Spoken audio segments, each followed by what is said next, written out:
Kematian, salah satu rahasia ilmu goib yang hanya diketahui oleh Allah Subhanahu wa Ta'ala. Allah telah menetapkan setiap jiwa pasti akan merasakannya. Kematian tidak pandang bulu. Apabila sudah tiba saatnya, malaikat pencabut nyawa akan segera menunaikan tugasnya. Dia tidak mau menerima pengunduran jadwal, barang sedikit sekalipun, karena bukanlah sikap malaikat seperti manusia yang zolim dan jahil. Manusia tenggelam dalam 1001 kesenangan dunia, sementara ia lalai mempersiapkan diri menjambut akhiratnya. Berbeda dengan para malaikat yang senantiasa patuh dan mengerjakan perintah Tuhannya. Duhai, tidakkah manusia sadar, seandainya dia tahu apa isi neraka saat ini, juga pasti dia akan menangis dan menangis. Subhanallah, adakah orang yang tidak merasa takut dari neraka? Sebuah tempat penuh dengan siksa, sebuah negeri kengerian dan jeritan manusia-manusia durhaka. Neraka ada di hadapan kita. Dengan apakah kita akan membentangi diri sendiri? Apakah dengan menumpuk kesalahan dan dosa hari demi hari, malam demi malam, sehingga membuat hati semakin menjadi hitam legam?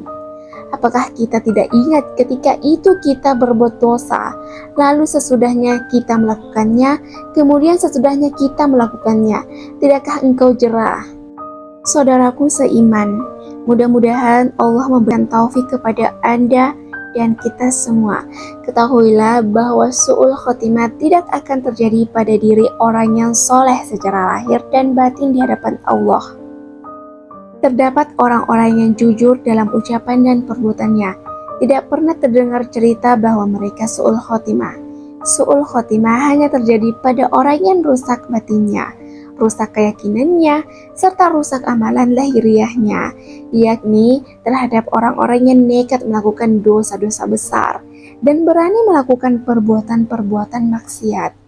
Kemungkinan semua dosa itu demikian mendominasi dirinya, sehingga ia meninggal saat melakukannya, sebelum sempat bertobat dengan sungguh-sungguh.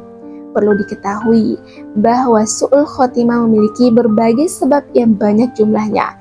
Di antaranya yang terpenting adalah sebagai berikut. Yang pertama, berbuat syirik kepada Allah Subhanahu wa Ta'ala. Pada hakikatnya, syirik adalah ketergantungan hati kepada selain Allah dalam bentuk rasa cinta, rasa takut, pengharapan, doa, tawakal, taubat, dan lain-lain. Nomor 2, bertaubat bid'ah dalam melaksanakan agama. Bid'ah adalah menciptakan hal baru yang tidak ada tuntunannya dari Allah dan Rasul-Nya. Penganut bid'ah tidak akan mendapat taufik untuk memperoleh husnul khotimah, terutama penganut bid'ah yang sudah mendapatkan peringatan dan nasihat atas kebid'ahannya. Semoga Allah memelihara kita dari kehinaan itu.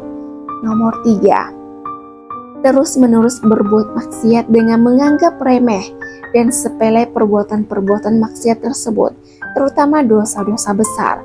Pelakunya akan mendapatkan kehinaan di saat mati. Di samping setan pun semakin memperhina dirinya. Dua kehinaan akan ia dapatkan sekaligus, dan ditambah lemahnya iman, akhirnya ia mengalami su'ul khotimah. Nomor 4, melecehkan agama dan ahli agama dari kalangan ulama, dai, dan orang-orang soleh, serta ringan tangan dan lidah dalam mencaci dan menyakiti mereka. Nomor 5, lalai terhadap Allah dan selalu merasa aman dari siksa Allah. Allah Subhanahu wa Ta'ala berfirman yang artinya, apakah mereka merasa aman dari asap Allah yang tak diduga-duga? Tiadalah yang merasa aman dari asap Allah kecuali orang-orang yang merugi. Quran Surah Al-A'raf ayat 99. Nomor 6, berbuat zolim. Kezoliman memang ladang kenikmatan, namun berakibat menakutkan. Orang-orang yang zolim adalah orang-orang yang paling layak meninggal dalam keadaan su'ul khotimah. Allah Subhanahu wa Ta'ala berfirman yang artinya, sesungguhnya Allah tidak akan memberi petunjuk kepada orang-orang yang zolim. Quran Surah Al-Qasas ayat 50. Nomor 7, berteman dengan orang-orang jahat. Allah Subhanahu wa Ta'ala berfirman yang artinya, Ingatlah hari ketika orang yang zalim itu menggigit dua tangannya, seraya berkata, "Aduhai, kiranya dulu aku mengambil jalan yang lurus bersama Rasul. Kecelakaan besarlah bagiku. Kiranya aku dulu tidak menjadikan si fulan sebagai teman akrabku." Quran Surah Al-Furqan ayat 27-28. Nomor 8. Bersikap ujub. Sikap ujub pada hakikatnya adalah sikap seseorang yang merasa bangga dengan amal perbuatannya sendiri, serta menganggap rendah perbuatan orang lain, bahkan bersikap sombong di hadapan mereka. Ini adalah penyakit yang dikhawatirkan menimpa orang-orang soleh, sehingga menggugurkan amal soleh mereka dan menjerumuskan mereka ke dalam su'ul khotimah. Demikianlah beberapa hal yang bisa menyebabkan su'ul khotimah. Kesemuanya itu adalah biang dari segala keburukan, bahkan akar dari semua kejahatan. Setiap orang yang berakal hendaknya mewaspadai dan menghindarinya, demi menghindari su'ul khotimah.